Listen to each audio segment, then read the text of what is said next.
Much PS, Madam Cabinet Secretaries, Honorable Esther Pasaris, distinguished partners, guests, good morning.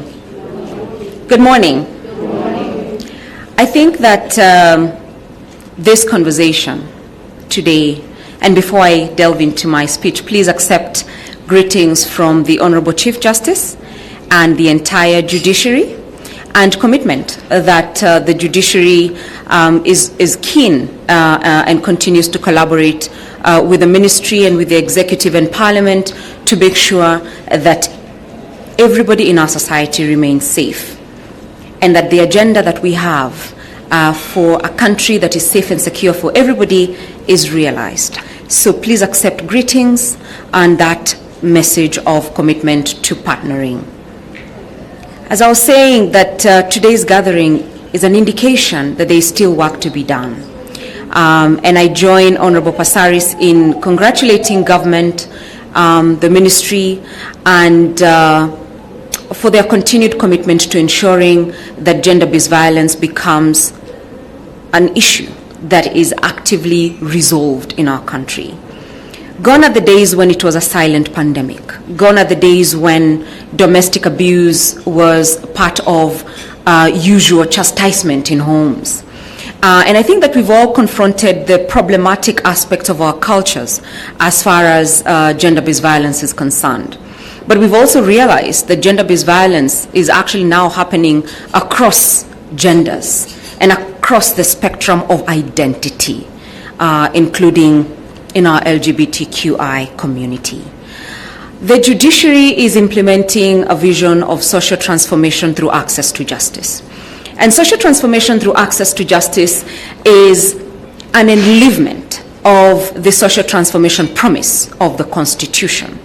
And what this means is that the judiciary is interpreting access to justice not just as adjudicative access to justice, but as a component, a core component of our social structure. That when we think about access to justice, we are thinking about individual responsibility to ensure that we live justice as we interact with each other, but also that we are empowered to protect and claim justice. So there is an element of agency. And then we cross still and consider persons who do not have agency to either assert or claim justice. And so the judiciary, under the social transformation through access to justice vision, under the leadership of the Chief Justice, is looking at the judiciary in a dual spectrum. The first is as an adjudicative arm of government, meaning that when conflicts come to the judiciary, they are resolved expeditiously and in a manner that empowers and dignifies society. The second one is as a connector, the judiciary as a connector, that the judiciary then reaches out and adopts a people-facing strategy to make sure that we can enhance people-centered justice. And to enhance people-centered justice, we are focusing on 5 investments. The first investment is evidence-based decision-making. That when we think about any policy and any aspect in the judiciary, we are asking ourselves, what does the evidence say? What does the data say? And that is why we invest heavily in data. And that data is available at the click of a button. So that I can tell you today how many cases of GBV I filed in the country, but I can also tell you what are the 11 hotspots by case statistics. And in those 11 hotspots, the Chief Justice has established specialized SGBV courts and SGBV strategies. And I'm adding S because GBV often hand in hand goes with also sexual violence. Nairobi, Kisumu, Siaya, Meru, Nakuru, Machakos, Mombasa, Kisii, Trans Nzoia, Kakamega, and Kiambu. When we received these statistics, we ask ourselves, we know the situation in Kilifi. So why is Kilifi not in these core counties? And the reason is access to the courts. These cases are simply not getting reported.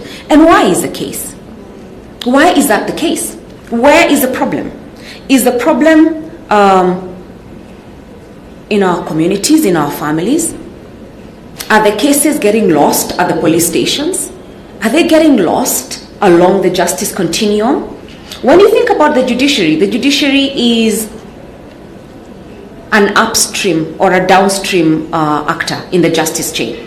Upstream, you have the points where criminal cases come through. And the Chief Justice gives this analogy of a fisherman, that if a fisherman waits downstream, they risk catching the fish dead if the upstream waters are polluted.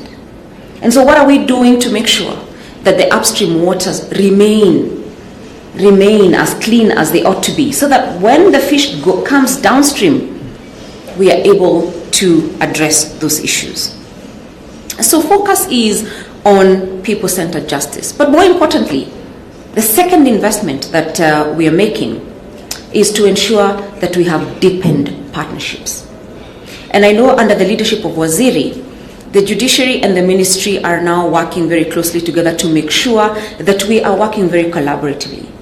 And within the aegis of the National Council on Administration of Justice, NCEJ, even more so, because coordination remains problematic.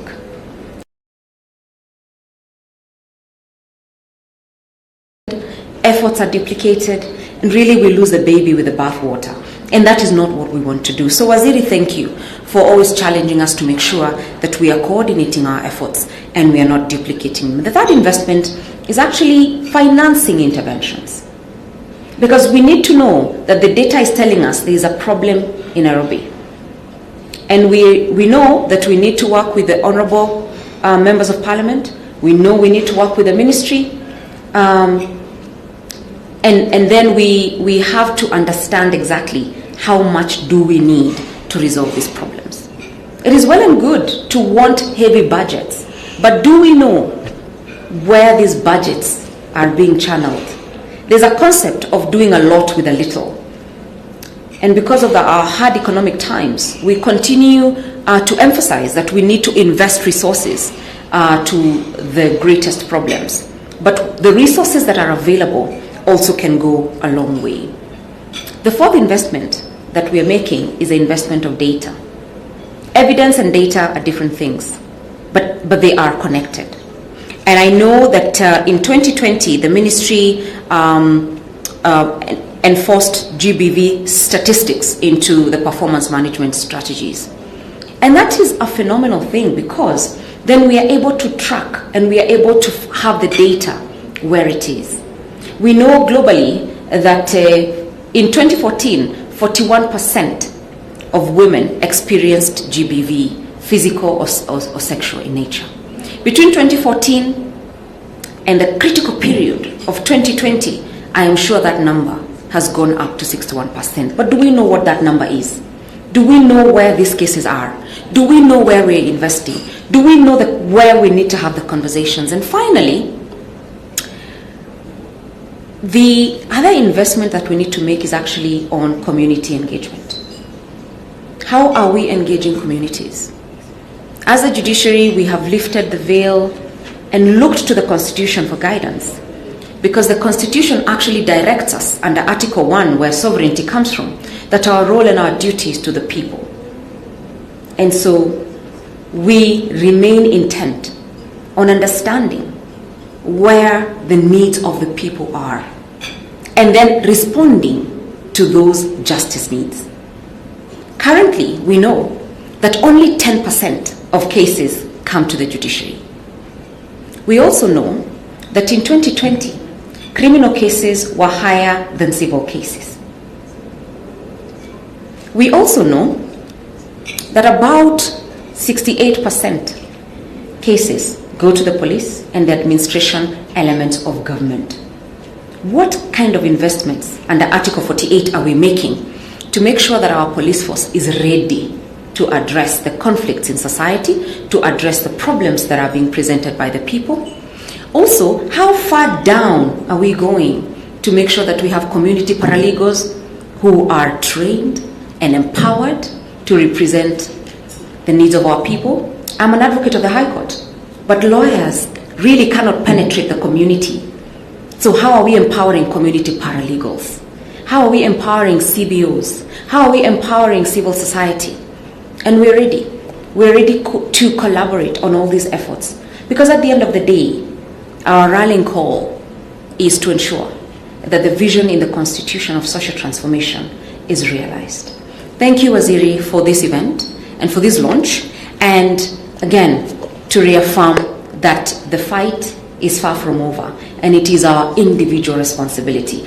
I have been a victim of GBV. We have all been victims of GBV. We have witnessed GBV in our homes, in our communities. And so the problem is not far-fetched. It's not about them. It's about us. And it's about the most critical component of our lives. It's about human dignity. Thank you very much.